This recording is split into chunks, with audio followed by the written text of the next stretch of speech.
The Law of Money, Chapter 2. Money carries energy. Before money had a name. When I was a child, I did not know the word energy, but I knew the word weight. Some moments felt heavy, some felt light. Money belongs to both. During that, before anyone handed out red envelopes, the atmosphere changed. It was subtle, almost invisible. Odon spoke more carefully, as if each word might tip something unseen. Smile became more frequently. Anger disappeared, not because it was resolved, but because it was postponed. My parents believed the first days of the year were sacred. What entered then stayed longer than it should, especially emotional energy. Money, though still unseen, was already present. My father's hands. I remember my father preparing the red envelopes. He did not rush. He wiped the table first, straightened the envelopes, smoothed each new bill as if it could feel his touch. He never said why this matter, but children learn not from explanation, they learn from repetition with reverence. Money in his hands was not power, it was not leverage, it was not a reward, it was something untrusted and blessed. The moment comparison was born, we, the children, sit close together during that. We ready for the ceremony. Envelopes open, eyes wander, silence stretches. I remember the exact second jealousy appeared, not as anger, but as disappointment disguised as curiosity. A sibling glances sideways. Her face stiffened. She said nothing, but something closed. That closing was louder than words. Money felt different in her hands after that. She folded it roughly, counted again as the money had betrayed her. Another sibling nearby received less. She did not count twice. She bowed.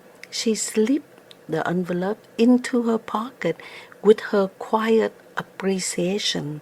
The room held both moments at once. One felt resentment, the other felt appreciation. How emotion changed what money can do. No adults intervened. They didn't need to because money was already responding. The sister who felt wrong spent her money quickly. Snacks, toys, nothing stayed. It was as if the money wanted to leave her hands as fast as possible. The other child took good care of her money and planned to spend purposefully. Years later, I understood money does not like to stay where it is resented. It leaves quietly without explanation. Money does not punish, it withdraws. The games that reveal everything. The adults play cards in the afternoon, blackjack, dice, small bets. The children were told it was luck, but luck was not what we saw. We saw behavior. Some players cursed when losing, laughed sharply when winning. Their money lay scattered, stepped on, tossed. Others folded their bills, placed them gently, accepted loss with calm.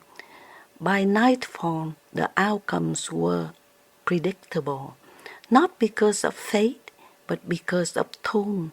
Money follows tone. When losing did not feel like loss, one uncle lost repeatedly that year, but he smiled. He folded what little remained and slipped it into into his pocket with care. He didn't complain, didn't rush to recover. Another uncle won big that day. He became loud, careless. He gambled more, lost it all by the end of the week. Money did not abandon either man. It simply stayed where it felt welcome. What my mother understood without saying. My mother watched all of this without any comment. Later, when the house empty, she swept the floor slowly, picked up falling bills, straightened bent corners. She never said money carries energy, but she treated as it could be wounded. She believed emotions soak into money the way rain soaks into soil. Some soil nourishes, some rots. Money remembers where it was humiliated.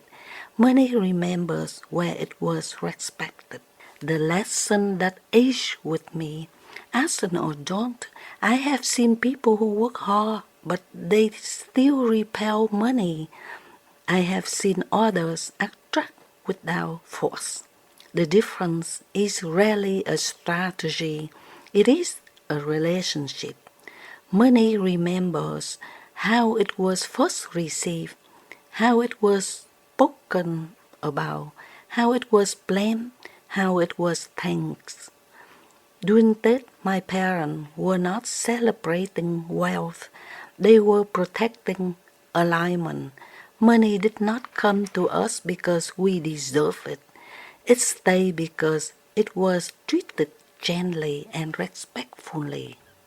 What this chapter is asking you to notice, if money feels unstable in your life, ask not how much you earn, ask how do you speak to money when you lose it? How do you feel when others have more? How do you treat small amounts with respect or contempt? Money answers these questions long before you do. The quiet truth, money is energy. It's attracted to those who treat it with respect. It repels those who were careless. It listens to your voice when you think no one is listening. And once it learns how you feel about it, it behaves accordingly.